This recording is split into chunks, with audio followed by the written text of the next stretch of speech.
Good morning, grade 3 pupils. Good morning, teacher. Okay, before we start, we're going to pray first. Okay, Rina Jane, can you please lead the prayer? Amen. Okay. Class, let me check your attendance first. Just say present if your name is called. Wayne, Present, teacher. Rina Jane. Present, teacher. Wow, I'm glad to know that no one is absent today. Class, we also have here our classroom rules that we need to follow throughout our lesson this morning. Okay, I will going to read this. First is raise your right hand if you want to answer. Where is your right hand, class? So here. So this is your right hand. Just if you have some questions or if you want to answer, just simply raise your right hand.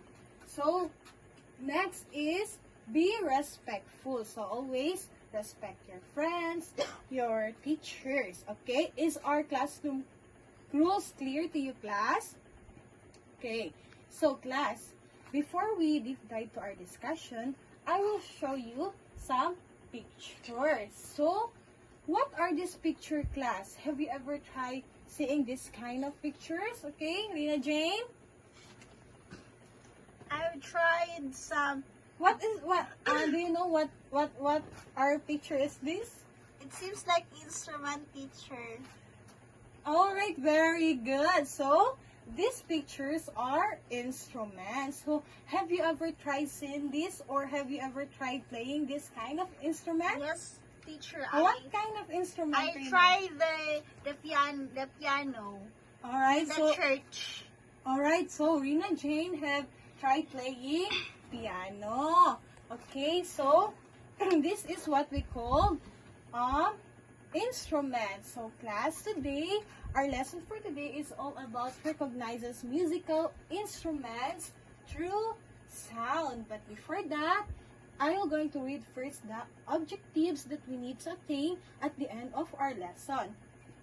First, recognize selected musical instrument based on their sound. Next is perform and imitate the sound of the selected musical instrument. Then this attitude, show appreciation for the unique sound of different musical instruments. So class, so before we proceed to our proper discussion, we're going to have first a group activity. Are you excited for your group activity, class? Yes, teacher. So I will going to divide you first in 3 groups. So how many groups?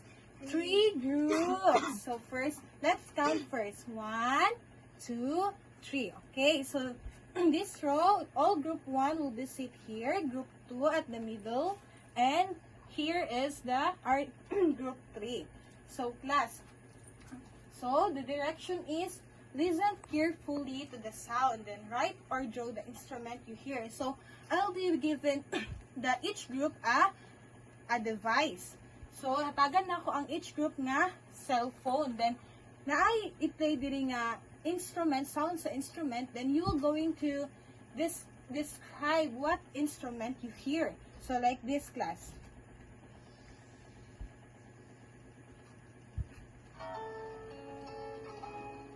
So just like that, class. So for the group 1, the sound of instrument you will going to listen is this sound.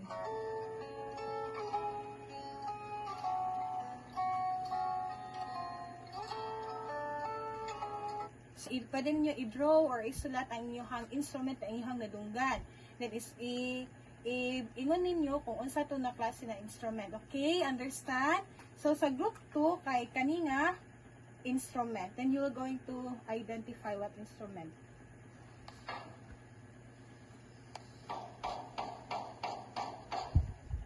Oh, then for the group 3, this instrument is yours.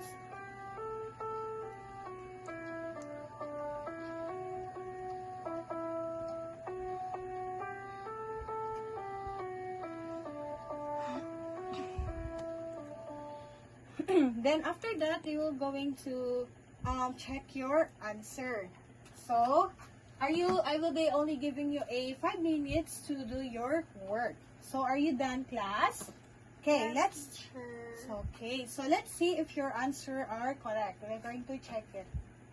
So for the group 1, so the sound of instrument of your instrument is this one. Then their answer is the guitar. So let's find out if their answer is correct.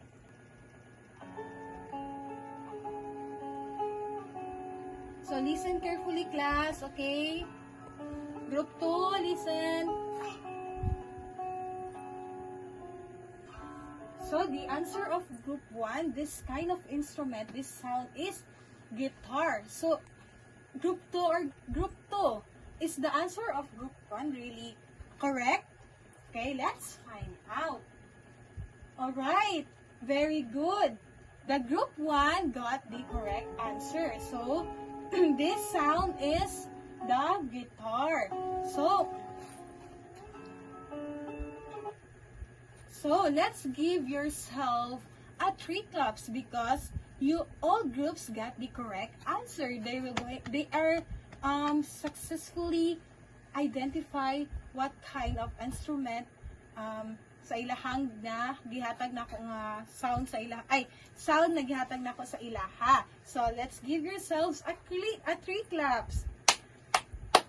So now class, musical instruments are tools that people use to make music. So any object that can produce sound can be musical instrument. But usually, instruments are made specifically to create music. So the study of musical instrument called organology. So class, we have a different types of instruments. So today, we're going to find out what are those. So different types of musical instruments. First, we have the string instrument. So this string instrument, this is played by kanang mag-plucking or using a sound description. Soft ni siya, smooth, and funny depending on how you play them. Like for example, we have here 2 examples of the string instruments. So we have here the guitar and the violin. So earlier, Rina said she tried playing guitar. So, Rina, tama ba nga ang mag-play ka mag-guitar, mag-pluck-plucking, anak? Tama ba? Yes, Rina, while teacher. you're playing guitar. So, as well as the violin. So, we're going to this is the sound of guitar para mas ma-anjud nato tanang pagdungog pa lang nato sa sound, ma-identify na nato, ma-recognize na nato na this musical instrument, this sound ay mao ni ang sound sa guitar. So paminawon nato siya.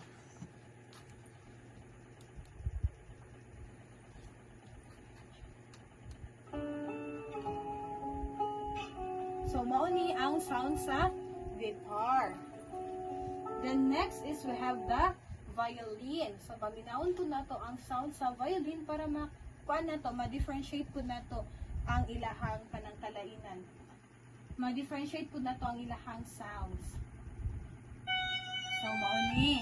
Nakadungog naman mo ani nga sound class? Yes, Diba? teacher. Diba nindot kay siya sa ears paminawon? So ang kanina sound, this kind of instrument is called violin. So kung sa galing ni siya na kind of instrument kaning guitar o kanang violin, sa nabelong siya sa string instrument. Okay, very good. Sa string instrument. Next, we have here the woodwind instrument. So blown into are usually made of wood. Do you know what is wood, class? Yes, teacher. So what is it?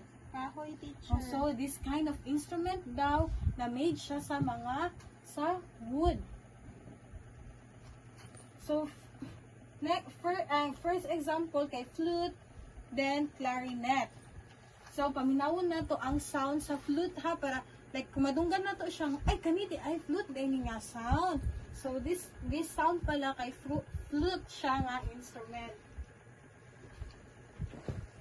So, paminawon na to class. Okay, dila na part group 3, maminaw tarong nila Jane.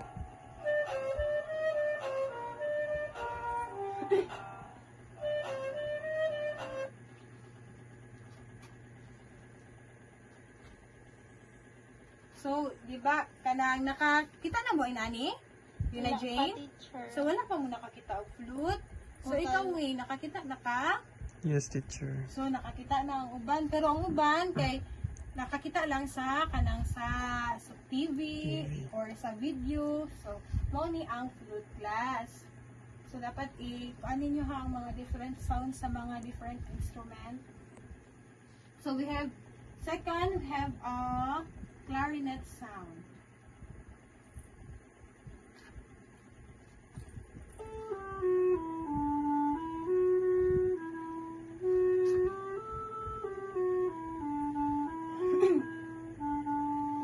So, unsa man yung napansin class sa flute o clarinet, di ba? Okay, very good, di ba? Kanang pareha-pareha ra sila pero dako lang og tingog ang clarinet. So, mao na ang ilahang difference. So, ang kani these are some example of woodwind instrument. So, ang flute ug ang clarinet. Then next, we have the brass instrument. So, made of brass or other metals.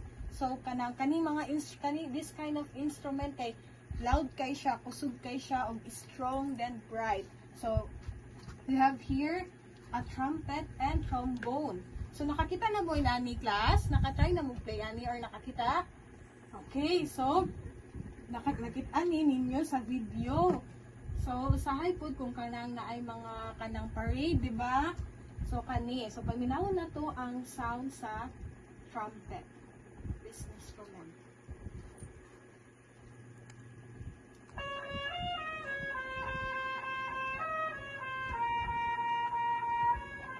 So, this is the sound of trumpet. Next, we have the trombone. Diba, ang sayang picture kay pare-pareha na sila o pare-pareha na sila pero ilahang tingog kayo. Diba? Saan nyo napansin? Kusog kay, mas kusog ang trombone, mas kusog siya like anak. So, mauni kaning duha ang trumpet o trombone kay belong siya, example siya sa brass instrument. Mga kusog kay sila na instrument, kabungol. Kung muduolon nimo. So next, we have a percussion instrument. So, kani played by is striking. So, banging, thumping, or ringing sound. So, like mga drum. So, kisay nakakita na drum. Kisay may drum sa ilahang balay. Oh, si. Okay, so, ang uban na sila drum sa ilahang balay. So, anaon siya pag-play. Ana, di ba? Then, as well as ang xylophone. Kani, kay gi-played siya by streaking. So, paminawon na to ang sound sa drum.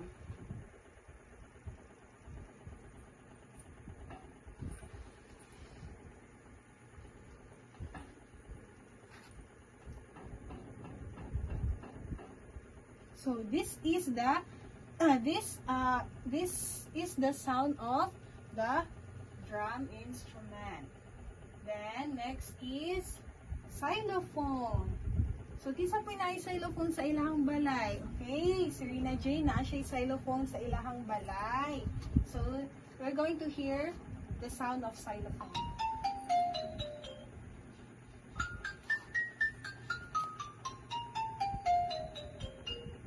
Na, diba? Nindot kaayo paminawan ang xylophone.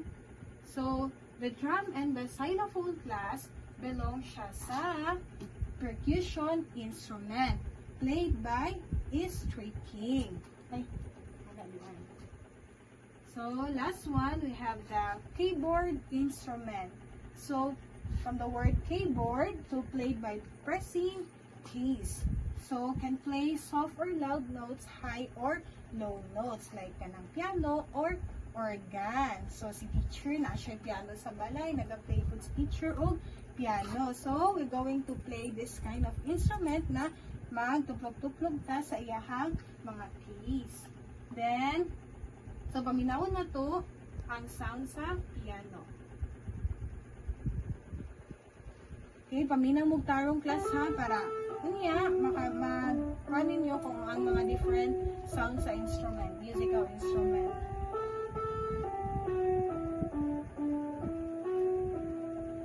O, diba? Kanang nindot kay sa ears paminawon ang piano. Kinsa diri makabalo og piano. Oh, daghan-daghan sa inyo ha di ay makabalo sa mga basic nga mag-play og piano. Very good class. That's good to know. So the piano and organ belong siya sa keyboard instrument. So class, mao to ang different type of musical instrument. So naapa ba may pangutana? Okay, do you have any questions or clarifications, class? Since none, we're going to have again a group activity. So are you ready? Are you excited for your group activity, class? Okay. So first, I will going to read the directions. Ha? Imitate the sound of the instrument using your voice, hands, or body. Talk with your group and decide how to make sound. Practice quickly and then perform to the class.